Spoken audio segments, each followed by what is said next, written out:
नमस्ते एवरीवन। आशा करती हूँ आप सभी अच्छे हो और सुरक्षित हो। जैसे कि आज हम बात करने वाले हैं सूर्य नमस्कार के बारे में। तो आज हम इस टॉपिक पे इसलिए बात कर रहे हैं क्योंकि हम में से बहुत सारे लोग हैं जो सूर्य नमस्कार को फॉलो भी करते हैं और नहीं भी करते हैं। जो लोग फॉलो करते हैं वो काफी कंफ्यूज रहते हैं इसके स्टेप्स को लेकर के, कैसे अलाइनमेंट देना है, क्या पोजीशन रखनी है। तो आज मैं आपको सूर्य नमस्कार की स्टेप बाय स्टेप करके बताऊंगी कैसे आपको इसके स्टेप्स फॉलो करने हैं और कैसे इसकी बॉडी का पोस्चर रखना है।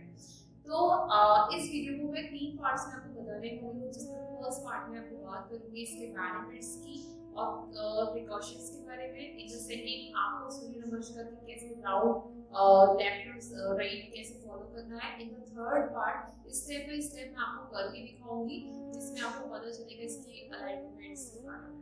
इसके बेनिफिट्स जो है वो मेरा पर्सनल एक्सपीरियंस भी है, क्योंकि सूर्य नमस्कार में क्या होता है जब हम इसको फॉलो करते हैं तो इसका फर्स्ट बेनिफिट होता है टोटल वर्कआउट। मींस ये आपकी फुल बॉडी में वर्क करता है। आप जिम गोअर्स हैं या आप एक्सरसाइज रेगुलर वे में फॉलो करते हैं तो आप इससे पहले सूर्य नमस्कार को फॉलो कर सकते हैं। इससे आपकी फुल बॉडी का वार्म अप हो जाता है और आपकी बॉडी काफी एनर्जेटिक हो जाती है। In the second, calories burn करना मीन्स हम सबको टेंशन होती है अपनी कैलोरीज बर्न करने की, कैसे अपनी कैलोरीज को बर्न करें। तो आपका सूर्य नमस्कार इतना ज़्यादा बेनिफिशियल है। अगर आप इसके 6 सेट भी लगाते हैं तो आपकी कैलोरीज काफ़ी अच्छे से बर्न हो जाती है। हर एक सेट में काफ़ी अच्छी क्वांटिटी में कैलोरीज बर्न होती है, इसीलिए आप इसको डेली वे में फॉलो कर सकते हैं अपनी कैलोरीज को बर्न करने के लिए। In the third, flexibility gain and strength gain करना मीन्स जब सूर्य नमस्कार जब हम करते हैं तो आपकी फ्लैक्सिबिलिटी भी काफ़ी अच्छे से वर्क होता है, क्योंकि इसके हर जो पोस्चर्स होते हैं आपकी बॉडी की काफ़ी अच्छे से स्ट्रेचिंग करता है। और स्ट्रेचिंग के साथ साथ इसमें फ्लैक्सिबिलिटी जो आप गेन करते हैं उसके साथ साथ आप स्ट्रेंथ भी अच्छे से गेन कर पाते हैं। आपके शोल्डर्स, एल्बोज और आपके आर्म्स काफ़ी अच्छे से स्ट्रेंथ गेन हो पाते हैं। इन द फोर्थ, अगर आप वेट लॉस सीरीज पे हैं तो आप सूर्य नमस्कार को फॉलो कर सकते हैं। इसके डेली रूटीन में आप 10 सेट्स भी लगाएंगे तो वो भी आपके लिए काफी ज्यादा सफिशिएंट रहेगा और आप काफी जल्दी अपना वेट लॉस कर पाएंगे। In the fifth, emotional intelligence. मैं इमोशनल इंटेलिजेंस की इसलिए बात कर रही हूँ क्योंकि आज की जो लाइफ है काफी ज्यादा भागम भाग लाइफ में काफी टेंशन रहती है, और जिसमें प्रोफेशनल और पर्सनल लाइफ को मैनेज करने में हम काफ़ी ज़्यादा पीछे हो गए हैं, क्योंकि हम अपनी पर्सनल प्रोफेशनल लाइफ को मैनेज नहीं कर पाते हैं। इस वजह से आपकी प्रोफेशनल और पर्सनल लाइफ में काफ़ी ज़्यादा इम्पैक्ट पड़ता है। तो आप जब सूर्य नमस्कार को फॉलो करते हैं तो आप उसके हर एक पोज में और हर एक पोस्चर पे ध्यान देते हैं। इससे आपकी कॉन्सेंट्रेशन पावर भी इंक्रीज होती है और आपकी जो बॉडी बैलेंस है वो काफ़ी अच्छे से कर पाते हैं। इसके साथ साथ आप अपनी पर्सनल प्रोफेशनल लाइफ को भी बैलेंस कर पाते हैं। सो इन द लास्ट जो सबसे ज़्यादा इम्पोर्टेंट है डाइजेस्टिव सिस्टम। डाइजेस्टिव सिस्टम काफ़ी ज़्यादा अनहेल्दी होने की वजह से हमारी फुल बॉडी काफ़ी इम्पैक्ट करती है, तो इसमें आप अपने डाइजेस्टिव सिस्टम को भी काफ़ी ज़्यादा इम्प्रूव कर सकते हैं। तो अब हम चलते हैं इसके प्रिकॉशंस की तरफ, कैसे आपको कौन कौन से प्रिकॉशंस फॉलो करने हैं, किस किस को सूर्य नमस्कार फॉलो नहीं करना है। तो अब हम बात करते हैं प्रिकॉशंस के बारे में। प्रिकॉशंस में जैसे कि अगर आपको बैक पेन इशू है, ये सर्वाइकल पेन है, ये आपको हाइपरटेंशन पेशेंट हैं आप, तो उस कंडीशन में आप सूर्य नमस्कार फॉलो नहीं करेंगे। अगर आप करना भी चाहते हैं तो आप किसी इंस्ट्रक्टर के सुपरविजन में कर सकते हैं। तो आज जो मैं आपको स्टेप्स बताऊंगी सूर्य नमस्कार के, तो उसमें मैं आपको प्रिकॉशंस के साथ साथ जो आपको प्रिकॉशंस मैंने आपको बताए उसके देखते हुए मैं आपको स्टेप्स बताऊंगी। और अगर आप जो प्रेग्नेंट लेडीज होती हैं उनको भी सूर्य नमस्कार फॉलो नहीं करना चाहिए, या आप मेंस्ट्रुएशन प्रॉब्लम में हैं तो उस कंडीशन में आप 2 दिन तक सूर्य नमस्कार फॉलो नहीं करेंगे, उसके बाद आप उसको रेगुलर वे में कर सकते हैं। सूर्य नमस्कार के स्टेप्स बताने से पहले मैं आपको कुछ इंपॉर्टेंट पॉइंट्स बताना चाहूँगी। जिसमें फर्स्ट है आप टाइमिंग को लेकर के। जब आप सूर्य नमस्कार फॉलो करेंगे तो आपको एम्प्टी स्टमक ही सूर्य नमस्कार फॉलो करना है, जिसे आप मॉर्निंग और इवनिंग दोनों आवर्स में फॉलो कर सकते हैं। अगर आप इवनिंग आवर्स में कर रहे हैं तो आपके लंच और प्रैक्टिस के बीच में 3 और 4 आवर्स का गैप होना चाहिए। एंड इन द सेकेंड, इसके जो स्टेप्स होते हैं या इसका जो राउंड होते हैं, मीन्स लेफ्ट जो हम फर्स्ट राउंड करते हैं वो राइट साइड वाला होता है, इन द सेकेंड जो होता है वो आपका लेफ्ट साइड वाला। दोनों राउंड्स को मिला करके हमारा 1 सेट बनता है। तो इसीलिए आप जब भी सूर्य नमस्कार करें तो आपको 1 सेट या 2 सेट्स ही फॉलो करने चाहिए, या आप इंक्रीज भी कर सकते हैं, मगर आपको लेफ्ट राइट वाला कंपल्सरी फॉलो करना है। तो चलिए सूर्य नमस्कार की स्टेप्स की तरफ बढ़ने से पहले मैं आपको बताना चाहूंगी, और सूर्य नमस्कार होता है जिसमें हमारे 12 स्टेप्स होते हैं, मींस 12 पोजेस होते हैं, बट इसके जो 6 स्टेप्स या 6 जो पोजेस होते हैं वो आपके डिफरेंट होते हैं, और लास्ट 6 पोजेस आप रिवर्स करके ही फॉलो करेंगे। तो आपको कैसे खड़ा होना है, आप मैट की एज पे खड़े हो जाएंगे।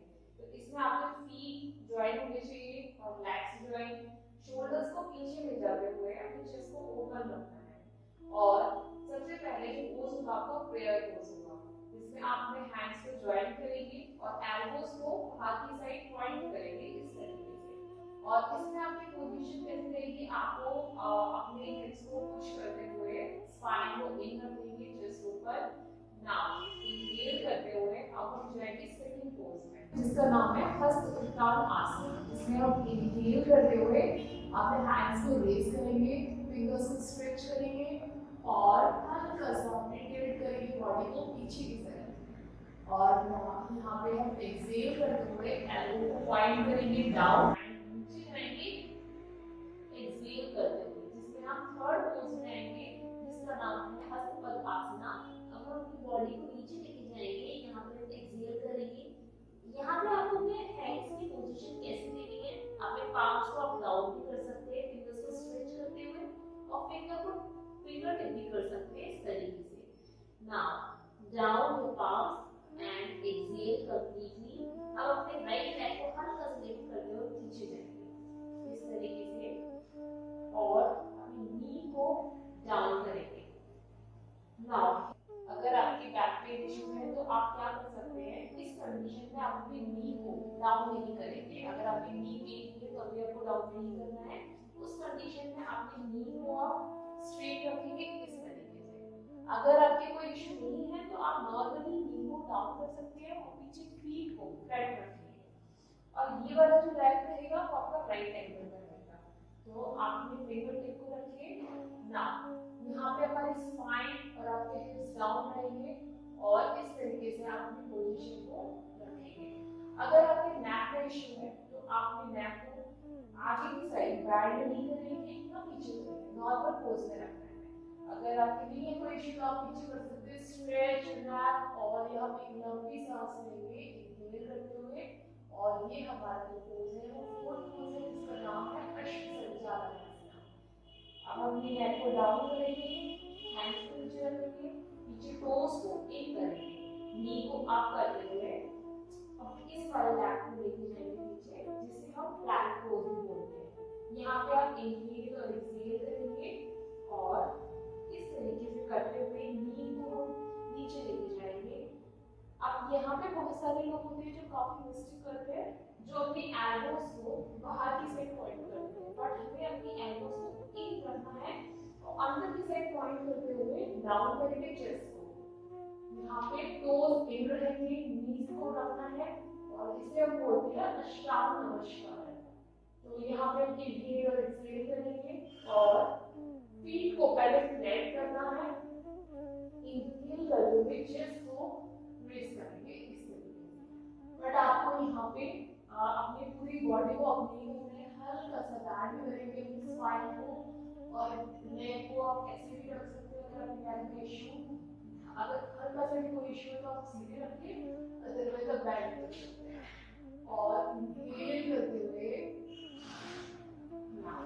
अपने एल्बोज को स्ट्रेट करेंगे and downward dog, knees mounting pose में आ जाएंगे इस तरीके से। और यहाँ पे आप इनहेल और एक्सहेल करेंगे, थोड़ा सा रुकेंगे 5 सेकंड के लिए, काउंट भी कर सकते हैं, 5 काउंटिंग करेंगे, और हल्का सा फिर हम आगे आएंगे, प्लैंक पोज में आ जाएंगे फिर से, और हमें आगे लेग को लेके जाएंगे राइट, और लेफ्ट लेग को पीछे की साइड स्ट्रेच करेंगे।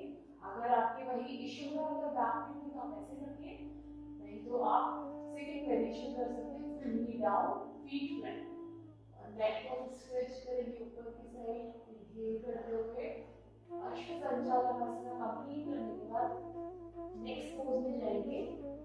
फिर से हम अपनी बॉडी को डाउन रखेंगे और पाम्स को डाउन रखते हुए इस तरीके से और एक्सहेल कंप्लीटली। नाउ इनहेल करते हुए फिर से हम ऊपर आएंगे, अपने हैंड्स को स्ट्रेच करेंगे and join your arms like this. So अभी मैंने आपको जैसे स्टेप बाय स्टेप्स करके दिखाया, आपको बताया कि कौन कौन से आसना है। अब मैं आपको एक फ्लो में बताऊंगी जिससे आपको समझ में आ जाएगा कैसे आपको सूर्य नमस्कार का फ्लो करना है। तो अभी मैंने जो किया वो राइट साइड किया, आप लेफ्ट साइड करोगे जिससे आपका वन सेट कंप्लीट हो जाएगा। तो इसमें आपको आपको खड़ा होना है प्रेयर पोज में, इस तरीके से खड़ा हो जाइए। इनहेल करते हुए अप एंड एक्सहेल करते हुए डाउन, अपने पाम्स को डाउन करिए, स्टमक इन करेगा and chest. Now left leg हम पीछे लेके जाएंगे स्ट्रेच करते हुए। Yes, knee down, feet flat and right leg front में राइट एंकल पे रहेगा। Point your fingers, inhale up, your hand, and exhale down. Now this like that, plank pose. Inhale, exhale, knee down, chest down, chin down, Ashtanga Namaskar, and feet flat. Up the chest, Bhujangasana.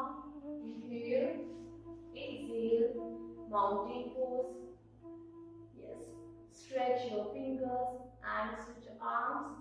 Now, plank pose and left leg forward, right leg back, knee down, feet flat, point your fingers again, inhale, exhale, down your face, come forward with your right leg and down your body here.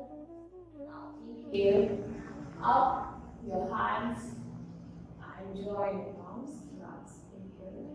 सो आज मैंने आपको जो सूर्य नमस्कार के steps बताए हैं, आशा करती हूँ काफ़ी ज़्यादा हेल्पफुल रहे होंगे आपके लिए। अगर आप मैट लेके भी बैठे हुए तो आप मेरे साथ इस वीडियो के साथ आप सूर्य नमस्कार को फॉलो कर सकते हैं।